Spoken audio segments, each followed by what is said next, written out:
प्रिय विद्यार्थियों, हम जिस विषय पर आज चर्चा करने वाले हैं वह आधुनिक भारत का एक महत्वपूर्ण विषय है, आंग्ल सिख संघर्ष, जिसमें पूर्व में मैं आप लोगों को बता चुकी हूँ कि किस तरह से पंजाब की राजनीति को लेकर अंग्रेज़ों ने हस्तक्षेप करना शुरू किया और रणजीत सिंह की मृत्यु के पश्चात उसके निर्बल उत्तराधिकारियों के समय पंजाब की आंतरिक राजनीति का फ़ायदा उठाकर अंग्रेज़ों ने वहाँ पर अपनी सत्ता स्थापित करने का प्रयास शुरू किया।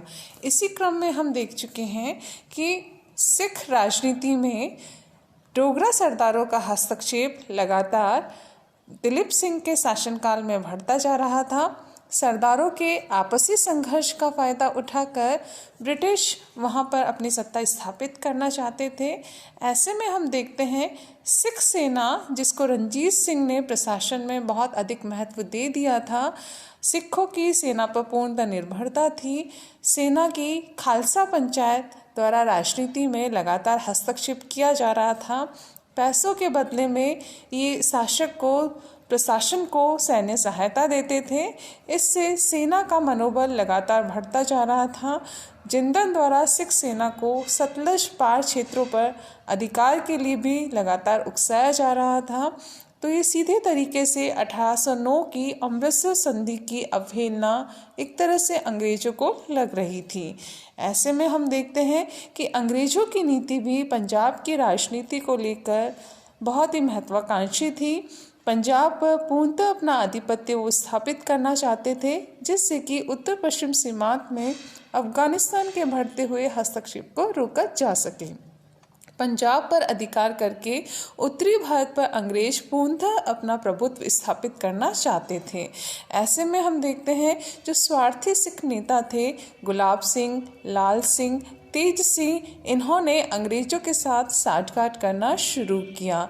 इस समय लॉर्ड ऑकलैंड ने इन स्वार्थी सिख नेताओं के साथ मिलकर ब्रिटिश हितों को पूर्ण करने का प्रयास किया और इस उद्देश्य में उसे शीघ्र ही सफलता मिली। ऐसे में हम देखते हैं कि इसका जो उत्तराधिकारी हुआ 1842 ईस्वी में लॉर्ड एलनबरो, जिसके समय सरहिंद और सतलज क्षेत्रों पर हजारों सैनिकों की नियुक्ति करके अंग्रेज़ों ने वहाँ पर असंतोष फैलाने का प्रयास किया। गार्डनर, ब्रॉडफुट, ये जो सेनानायक थे, अंग्रेज़ सेनानायक, इन्होंने इन क्षेत्रों पर अपना प्रभाव स्थापित करने का प्रयास किया, जिससे दिलीप सिंह को ये लगने लगा कि अंग्रेज़ जो हैं वो पंजाब पर अपना आधिपत्य स्थापित करना चाहते हैं। तो पंजाब की आंतरिक फूट का लाभ उठाकर सेना के हस्तक्षेप को कम करने के लिए और अंग्रेज़ों ने अपनी महत्वाकांक्षाओं को पूरा करने के लिए पंजाब की राजनीति में हस्तक्षेप किया और ये हस्तक्षेप हमें दिखाई देता है प्रथम आंग्ल सिख संघर्ष के रूप में।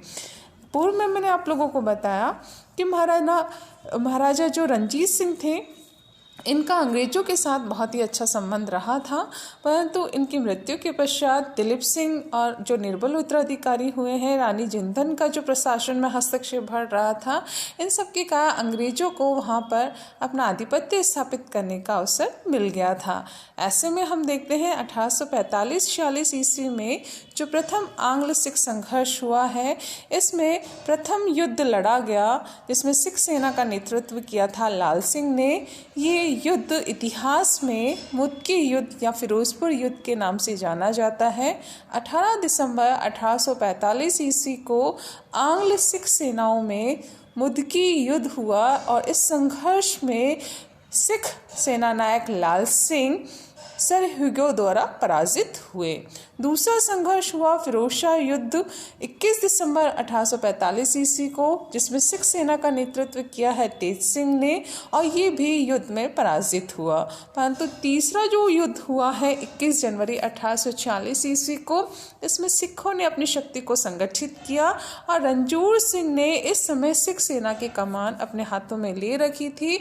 उसने ब्रिटिश सेनानायक हैरी स्मिथ को अलीवाल बुलवाल युद्ध में पराजित करके सिख सेना की प्रतिष्ठा को स्थापित करने का पुनः प्रयास किया, परंतु उसका ये प्रयास पूर्णतः सफल नहीं हो पाया और 10 फरवरी 1840 ईस्वी में अंग्रेजों ने पूरी शक्ति के साथ सोबराय युद्ध में कर्नल स्मिथ के नेतृत्व में सिख सेना को पराजित किया और इस पराजय के साथ ही अंग्रेजों ने 20 फरवरी 1846 को लाहौर पर अधिकार कर लिया। ऐसे में हम देखते हैं कि सिखों को अंग्रेजों के सामने आत्मसमर्पण करना पड़ा और विवश होकर दिलीप सिंह को अंग्रेजों के साथ लाहौर संधि करनी पड़ी। 9 मार्च 1846 ईस्वी को सिखों और अंग्रेजों के मध्य जो लाहौर संधि संपन्न हुई, इस संधि के अनुसार दिलीप सिंह ने सतलज नदी के जो दक्षिण प्रांत थे, प्रदेश थे, अंग्रेजों को देना तय किया। साथ ही दोनों के मध्य जो युद्ध हुआ था, इस युद्ध हार जाने के रूप में लगभग 1.5 करोड़ रुपए दिलीप सिंह ने अंग्रेजों को देना तय किया। और इसी तरह सिख सेना के प्रभाव को कम करने के लिए अंग्रेज बिल्कुल डटे हुए थे और इस लाहौर संधि के अनुसार उन्होंने सिख सेना में भी कटौती की, जिससे कि आने वाले समय में पंजाब पर पूर्णतः अपना प्रभाव स्थापित कर सके। इस दूरदर्शिता से काम लेते हुए अंग्रेजों ने सिख सेना में कटौती की। अब ये 20,000 पैदल सैनिकों की सेना रह गई और जिसमें लगभग 12,000 घुड़सवार सैनिक भी शामिल थे। इसी तरह इस लाहौर संधि का जो एक महत्वपूर्ण धारा हम जिसे कह सकते हैं, वो थी कि अंग्रेजों ने यहाँ पंजाब में लाहौर में अपना एक ब्रिटिश रेजिडेंट नियुक्त किया और इस संधि के अनुसार सर हेनरी लॉरेंस पहले ब्रिटिश रेजिडेंट थे जिन्हें लाहौर में रहने की अनुमति मिली। संधि के अनुसार दिलीप सिंह महाराजा घोषित हुए, रानी जिंदन उसकी संरक्षिका स्वीकार की गई और लाल सिंह उसका वजीर बनाया गया। और इस लाहौर संधि के अनुसार जो महत्वपूर्ण धारा हम मान सकते हैं वो ये है कि कश्मीर 50,000 रुपये में गुलाब सिंह को दे दिया गया। इससे पूर्व मैंने आप लोगों को बताया कि अंग्रेजों ने सिख नेताओं के साथ साठगांठ करके सिख शक्ति को कमज़ोर करने का प्रयास किया था। तो इससे ये स्पष्ट होता है कि गुलाब सिंह की कहीं ना कहीं महत्वाकांक्षा थी जो इस कश्मीर प्राप्ति के बदले पूर्ण होती दिखाई देती है। लाहौर संधि की पुष्टि की गई भैरोवाल संधि के रूप में 16 दिसंबर 1846 ईस्वी को और इस संधि के अनुसार ब्रिटिश सेना का लाहौर प्रवास स्वीकार किया गया। लाहौर प्रशासन 8 सिख सरदारों की परिषद को सौंप दिया गया और 48,000 रुपये की वार्षिक पेंशन देकर रानी जिंदल जो कि दिलीप सिंह की संरक्षिका थी, राजमाता थी, इसको शेखपुरा भेज दिया गया। अब जो पंजाब का प्रशासन है, लाहौर का जो प्रशासन है, सर हेनरी लॉरेंस के हाथ में आ गया जो कि ब्रिटिश रेजिडेंट था। अब धीरे धीरे करके वो पंजाब की आंतरिक राजनीति में हस्तक्षेप करने लगा और पंजाब पर पूर्णतः प्रभुत्व स्थापित करने के लिए मौके की तलाश में रहा। सन हेनरी लॉरेंस के बाद क्यूरी वहाँ का ब्रिटिश रेजिडेंट नियुक्त हुआ। लॉर्ड डलहौजी जो उस समय के गवर्नर जनरल थे, इनके समय दूसरा आंग्ल सिख संघर्ष 1848-49 ईस्वी में लड़ा गया और इसके पीछे बहुत सारे कारण ऐसे माने जाते हैं कि कहीं ना कहीं सिखों को ये आभास हो रहा था प्रथम आंग्ल सिख संघर्ष के पश्चात कि उनकी फूट का फ़ायदा उठाकर अंग्रेजों ने उनकी शक्ति को, उनकी स्थिति को कमज़ोर किया है और उनके राज्य पर अधिकार करना शुरू किया है। तो सिखों में फिर से आत्मविश्वास की भावना जागृत हुई, स्वामी भक्ति की भावना जागृत हुई और यही कारण है कि अंग्रेजों का उनके साथ दूसरा आंग्ल सिख संघर्ष 1848 में शुरू हुआ। इसी तरह हम देखें सन हेनरी लॉरेंस जो कि ब्रिटिश रेजिडेंट थे, ये लाहौर की आंतरिक राजनीति में लगातार हस्तक्षेप कर रहे थे जिसे 8 सदस्यीय सिख परिषद स्वीकार नहीं कर रही थी। ये दिलीप सिंह की सत्ता को कहीं ना कहीं चुनौती थी। रानी जिंदन जिसको कि राजमाता या संरक्षिका के रूप में सिख स्वीकार कर रहे थे, उसको जब पंजाब से निष्कासित कर दिया गया तो इसे भी सिखों ने अपने गरिमा के विरुद्ध माना। ऐसे में हम देखते हैं कि कहीं ना कहीं दूसरा संघर्ष होना आवश्यक हो गया था।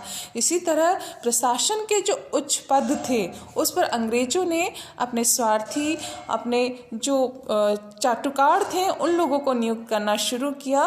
तो अंग्रेजों का प्रभाव लगातार पंजाब की राजनीति में बढ़ता जा रहा था। ऐसे में जब सिख सेना की संख्या में कमी की गई तो सेना में भी कहीं ना कहीं असंतोष उभर कर सामने आ रहा था। सैनिक भी इस फूट से फायदा उठाकर फिर से अपनी शक्ति को प्राप्त करना चाहते थे। और इन सब के पीछे जो तात्कालिक कारण माना जाता है, अंग्रेजों द्वारा जो सिख गवर्नर है या मुल्तान का जो गवर्नर है मूलराज हो गया, या फिर हजारा का जो सूबेदार है छत्तर सिंह हो गया, इनका अपमान करना और अपने अपमान का बदला लेने के लिए ये ब्रिटिश सेना का लगातार विरोध कर रहे थे। और जो दूसरा आंग्ल सिख संघर्ष हुआ उसका मूल कारण ही मूलराज का विद्रोह माना जाता है।